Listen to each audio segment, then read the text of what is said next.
আপনারা জানেন লড়াই সংগ্রাম দীর্ঘদিন আমরা করেছি। দীর্ঘদিন লড়াই সংগ্রামের পরেই কিন্তু আমরা একটি ফ্যাসিবাদ মুক্ত দেশ পেয়েছি।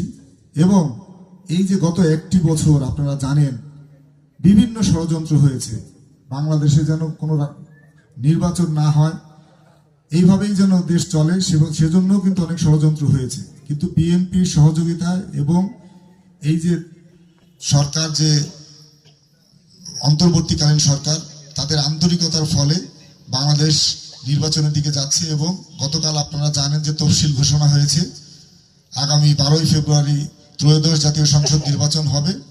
আমরা বলতে চাই আমরা বিএনপি করি, বিএনপির বাইরে আমাদের কোনো ঠিকানা নেই। আমরা দেশনেত্রী বেগম খালেদা জিয়া এবং তারেক রহমানের বাইরে আমাদের কোনো ঠিকানা নেই, ধানের শীষের বাইরে আমাদের কোনো ঠিকানা নেই। আমরা দুর্দিনে দুঃসময়ে ধানের শীষের সাথে ছিলাম, বিএনপির সাথে ছিলাম, আগামী দিনেও ধানের শীষের সাথে আছি, বিএনপির সাথে আছি। সেই জন্য আগামী ত্রয়োদশ জাতীয় সংসদ নির্বাচনে আমরা ধানের শীষকে বিজয়ী করব ইনশাআল্লাহ, ধানের শীষের প্রার্থীকে বিজয়ী করব ইনশাআল্লাহ।